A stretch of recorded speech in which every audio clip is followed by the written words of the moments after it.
So hello and welcome to this video. Today I'm going to talk about how to do simple image steganography, and the first question that might surge is what is steganography, and for that I will give you an analogy. So let's imagine that a friend of yours gives you a message and you are suspicious to what that message contains. You look at the message and you see a seemingly random set of words and you are confused. You don't really understand the purpose of that message.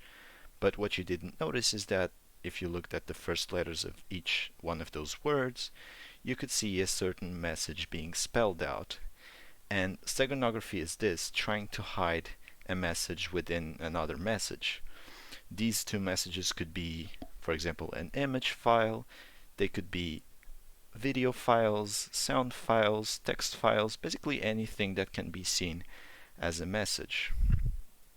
So what are we trying to do here? So we are trying to hide a small file. This could be a sound file, it could be an image file, it could be a video file, or even a video game file if it's small enough, onto an image.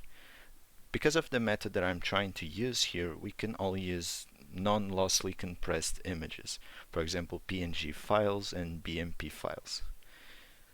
So you might be asking, how can we do that? So let me just try to explain you how an image is stored first. So images are stored in pixels, so they are a sequence of pixels. Each pixel contains three subpixels, a red subpixel, a green subpixel, and a blue subpixel. And to create all of the colors of the rainbow, we need to give different intensities to which one of those subpixels.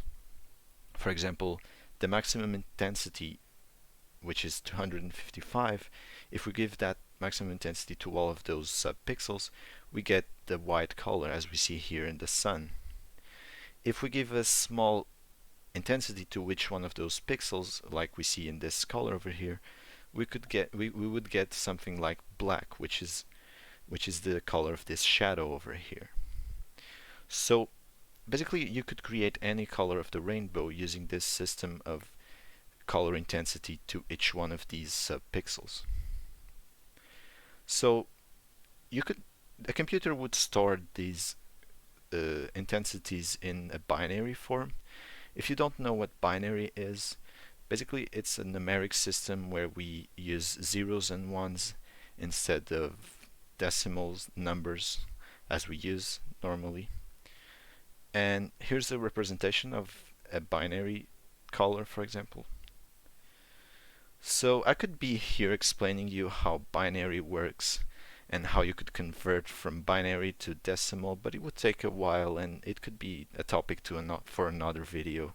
I'm just going to give you a rough explanation of how you're going to hide the file within this binary number. So an image, as I said, is a sequence of pixels, as we can represent it like this. And if we want to look at the binary form, it would look something like this, a sequence of zeros and ones.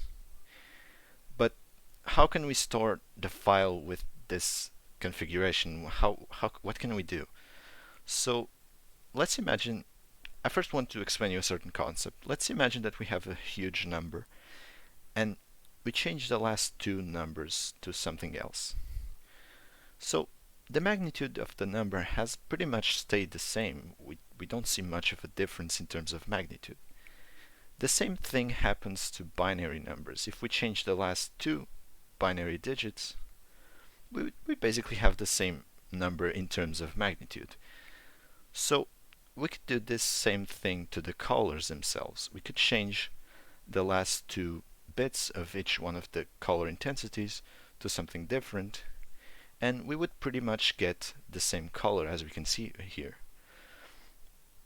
But so what can we do is we see that the file is, by the way, files are a sequence of binary digits, and we could store these digits on each one of the pixels. So basically you could store 6 bits of the original file for each pixel. And this is how we could do steganography on an image.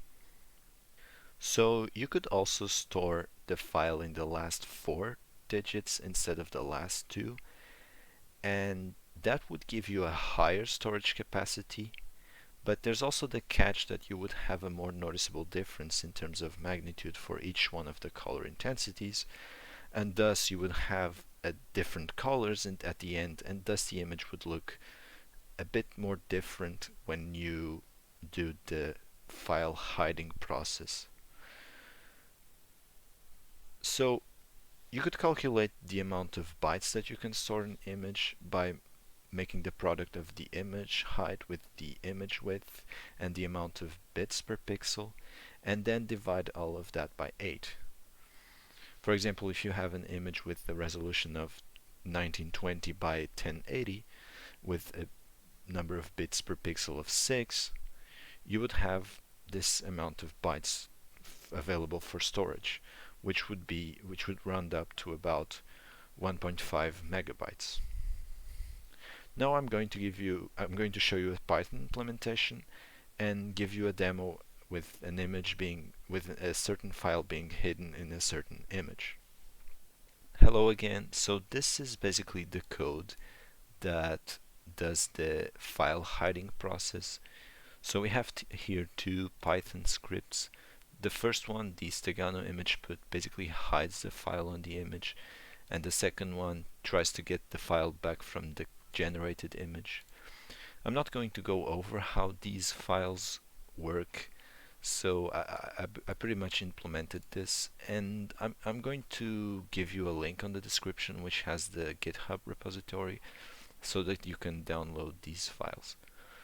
So I'm going to show you them working. So here we have an image. So let me just show you the image. So here we have the image. And here we have a file. I'm going to write something here. Let's just write that message that I wrote on the presentation. Now I'm going to save. Now I'm going to run the stegano put script. For that I'm going to use the terminal. So I'm going to run Python stegano image put. Now it asks me to put the name of the input image, which is funchal.png. Then we have the input file, so the file that we want to hide, which is message.txt, and the output image, so we would have output.png. So basically this image right here has this file hidden within it, and I'm going to erase the file.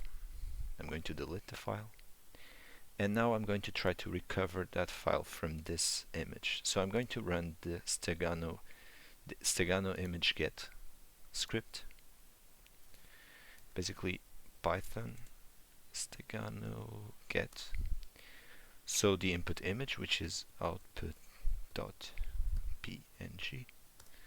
and the output file, which would be message.txt. And now we have the file here, and as we can see, yeah, it has the exact same message. So the thing that you have to remember is the extension of the file. If you save a zip file on the image, you have to remember that it's a zip file when you run the image get script.